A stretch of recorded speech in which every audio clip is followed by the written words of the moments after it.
기자수첩 안진용입니다.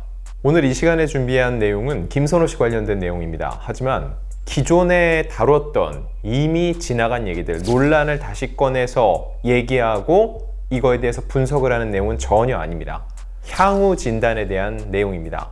자, 일단 김선호 씨, 왜 광고주와 영화사들이 다시 김선호를 택했는지, 그리고 더 나아가 많은 팬들이 원하는 1박 2일 복귀는 실제로 가능한지 등을 짚어드리겠습니다. 자, 저는 이번 사안을 정상을 찾아가고 있는 과정이라고 생각을 합니다. 그 얘기는 일련의 사안들이 비정상이었다는 얘기예요.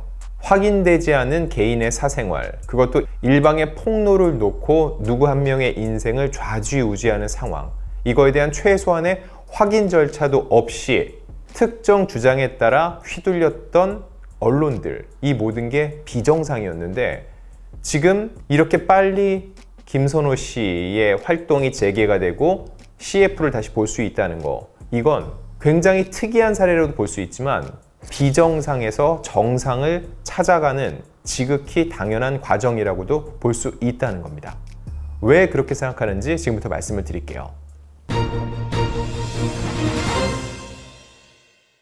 자, 앞서서도 말씀을 드렸지만 이번 사안은 지극히 개인적인 사생활입니다. 제3자가 함부로 얘기할 수도 없고 얘기해서도 안 되고 그 3자들의 얘기를 듣고 또 다른 4자, 5자들이 함부로 판단할 수 없는 부분이었다는 거죠. 그래서 저희 올드스타는 중립이라는 선을 처음부터 지켜왔고요. 다만 저도 보면서 놀라운 건 이런 식으로 특정 사안이 빨리 매듭을 짓고 정상을 찾아가는 사례를 별로 보지 못했습니다. 그래서 이것이 무엇을 의미하는지 한번 분석을 해봤는데요. 원래 출연하려고 했던 영화에 출연을 하고 그가 출연했던 광고가 다시 부활을 하고 있다. 이게 과연 김선호 씨의 선택과 노력이었을까요? 절대 아닙니다. 이건 어디까지나 광고주와 제작사, 영화사의 선택이라고 볼 수 있는데, 일단 김선호 씨가 모델을 하고 있던 마스크, 음식, 카메라, 그리고 11번가도 김선호 씨가 등장하는 영상을 다시 노출시키기 시작을 했는데, 특히 11번가 같은 경우는 11월 11일, 이 11절 행사가 굉장히 중요한데 이걸 앞두고 그 어떤 회사보다 고민이 많았을 거예요. 그런데 김선호 씨의 사과, 그리고 일련의 주변 상황들을 놓고 봤을 때 김선호 씨가 과연 가해자인지를 놓고 봤을 때 그렇지 않다는 판단을 한 것으로 보여요. 사실 이 업계가 주변의 눈치를 많이 볼 수밖에 없습니다. 모두가 아니라고 할 때 나 혼자 맞다고 하기도 어렵고 다 맞다고 할 때 나 혼자 그거 아닙니다라고 반기를 드는 것 자체가 굉장히 힘든 구조예요. 그런 상황에서 업체 한 군데에서 광고를 재개하고 주변 분위기, 여론을 살폈겠죠. 그런데 굉장히 호의적인 분위기가 많더라는 겁니다.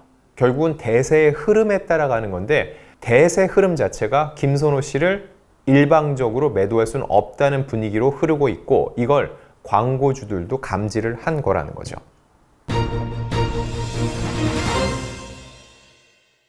자, 마찬가지로 영화 슬픈 열대의 투자 배급사 역시 공식 입장을 내고 제작진은 고심 끝에 김선호와 함께 연내 촬영을 진행하기로 결정했다고 밝혔습니다. 이 사안을 마무리 짓는 과정에서 김선호 씨나 소속사 가서 열심히 설명을 하고 읍소를 하고 부탁을 해서 광고 재개 혹은 출연이 다시 가능해졌을까요? 절대 아닙니다. 자, 여러분, 김선호 씨를 딱 얘기하는 게 아니라 연예인 한 명을 모델을 쓴다고 했을 때 그 사람 광고 모델 비용을 5억이라고 해볼게요. 그러면 이 사람이 불미스러운 일에 휩싸여서 광고를 노출 못 시키게 됐다. 그러면은 이 회사의 손해는 5억일까요? 아닙니다. 그 10배, 50억이 넘어요. 왜냐면 그 광고를 찍을 때 모델료로 개인에게 주는 게 5억이고요.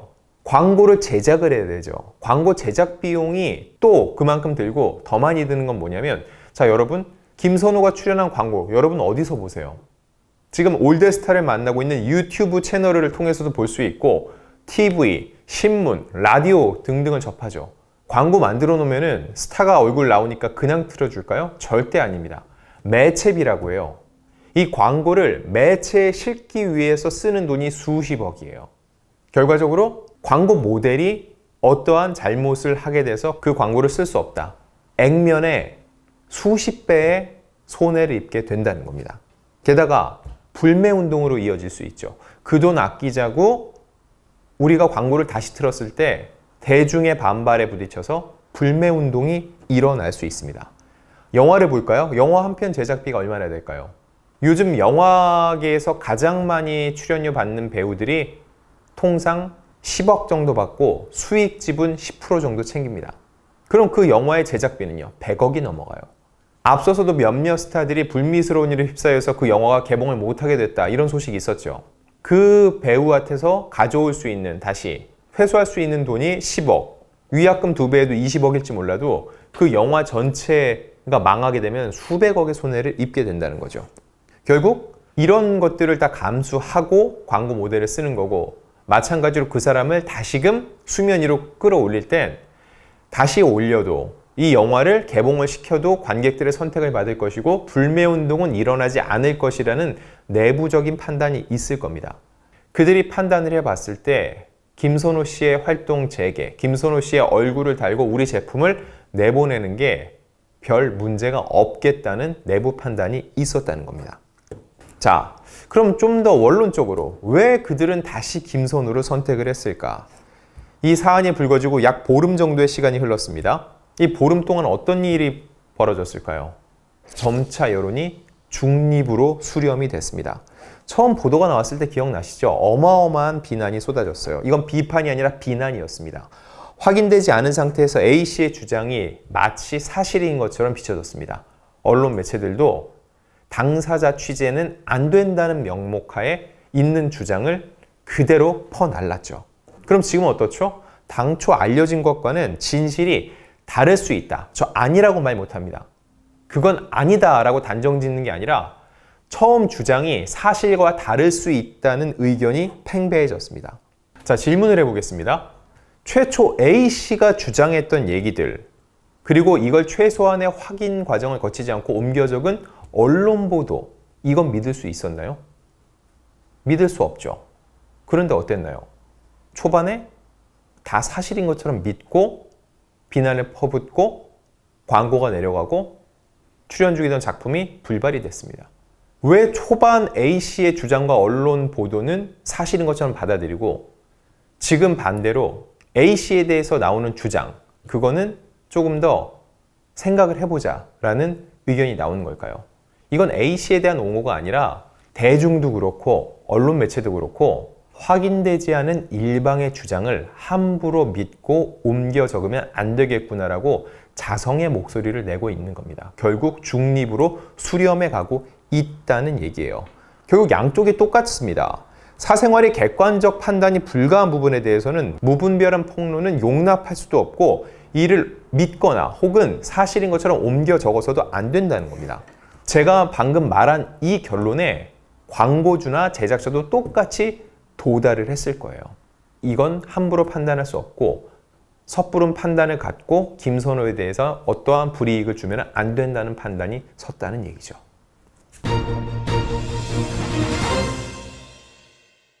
저희 올드스타는요, 이 사안이 불거진 처음부터 김선호 씨의 복귀는 가능하다는 얘기를 해왔습니다.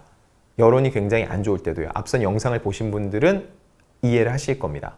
그 이유는 김선호 씨는 잘못한 게 없다, 뭘 그 정도 갖고 그러냐, 이게 아니라 이번 사안 자체는 지극히 사생활이고 함부로 누군가 잘잘못을 판단할 수 없기 때문에 그의 활동이 중단될 수는 없고 결국은 제 의견을 많은 사람들이 생각을 하게 될 것이다, 이런 판단에 따른 주장이었습니다. 자, 결과적으로 슬픈 열대도 그대로 촬영하기로 했고 광고도 재개가 됐기 때문에 그럼 다른 활동은 어떻게 될지 궁금증이 커질 수밖에 없죠. 특히 매주 김선호 씨가 출연하던 1박 2일은 어찌 되는지 많은 분들이 궁금해 하세요.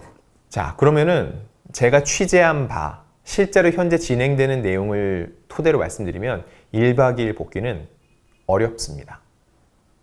그 이유는 예능과 드라마나 영화는 달라요. 드라마나 영화는 김선호로 나오는 게 아닙니다. 김선호가 누군가의 역할을 맡아서 연기를 하는 거죠. 그럼 대본에 충실하게 그 모습을 보여주면 돼요. 하지만 예능은 어떻습니까? 예능은 김선호, 그 사람 자체로 나가요. 이번 일의 잘잘못을 떠나서 김선호 씨가 굉장히 큰 상처를 입고 또 질타를 받은 건 사실이죠. 그런 상황 속에서 예전처럼 1박 2일 멤버들과 아무 일 없는 것처럼 어우러지면서 웃고 떠들고 예능을 할 수 있을까요? 어렵습니다. 가능하더라도 또 M1 질타의 목소리가 나와요. 야, 그런 일을 겪고 나서도 저렇게 나와서 웃고 떠들 수 있네 라고 굳이 받지 않아도 되는 비난의 화살이 쏟아질 수 있다는 겁니다. 이런 것들을 토대로 봤을 때 김선호 씨의 1박 2일 복귀는 사실상 어렵고 김선호 씨 측도 이를 적극적으로 검토하고 있지 않은 것으로 저는 취재를 했습니다. 자, 김선호 씨의 논란 최종적으로 정리해 볼게요. 몇 가지 확실한 상황만 짚어볼게요. 첫 번째, 폭로가 나왔습니다. 이 폭로, 지금 놓고 봤을 때 이 폭로가 다 사실이었나요? 아니었죠. 두 번째, 지인들의 추가 폭로 및 폭로 예고가 나왔습니다.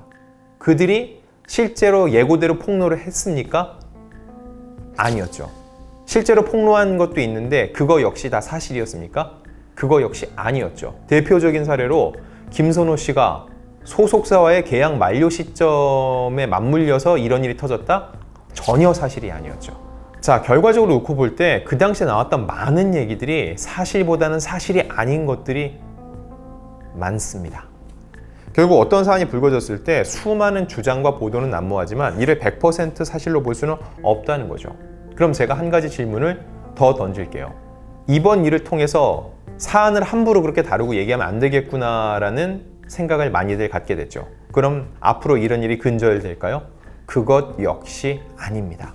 누군가는 또 폭로를 할 거예요. 왜 폭로를 할까요? 난 폭로밖에 방법이 없어 라고 얘기를 하겠죠. 저는 그분한테 이렇게 얘기를 해드리고 싶어요. 사실 확인 검증이 어려운 폭로 말고 고소를 하시라고요. 법적으로 대응을 하시면 됩니다.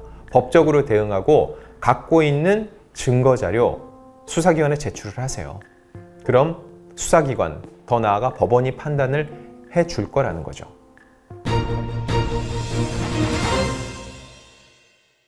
근데 아니, 내가 생각해도 이거를 법적으로 다룰 만한 사안은 아니에요 라고 얘기를 할 수 있죠. 그렇다면 그거야말로 사생활이니까 속상하고 억울해도 속으로 삭히시는 게 전 맞다고 생각을 합니다. 그런데 이런 식으로 뭔가 증명할 수 없는 주장이 나왔을 경우에 M1 피해자가 생길 수 있고 폭로자에게도 역풍이 올 수 있다는 거죠. 근데 이 폭로라는 거, 제가 지금 그냥 폭로라고만 얘기를 했는데 굉장히 중요한 하나의 키워드가 빠져 있죠. 상대가 유명인일 때. 상대가 유명인이 아닐 때는요, 폭로가 의미가 없어요. 무슨 주장이 나와도 그게 누군데? 일기장에 쓰세요?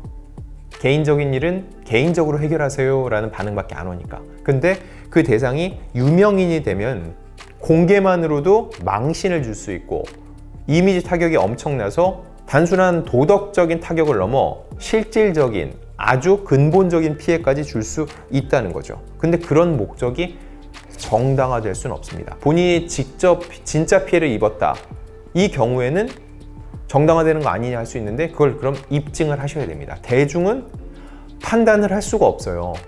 그래도 나는 객관적으로 증거도 없고 입증할 수도 없지만 난 그래도 억울해서 폭로하겠다.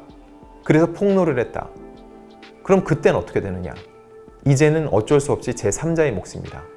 이런 폭로를 받아들이는 대중, 이를 보도하는 언론 매체들이 중립적 자세, 성숙한 자세로 대처를 해야 됩니다. 그걸 안 했을 때 어떤 일이 벌어지는지는 이번 김선호 씨를 둘러싼 일련의 사안을 통해서 우리가 확실히 목격을 했습니다.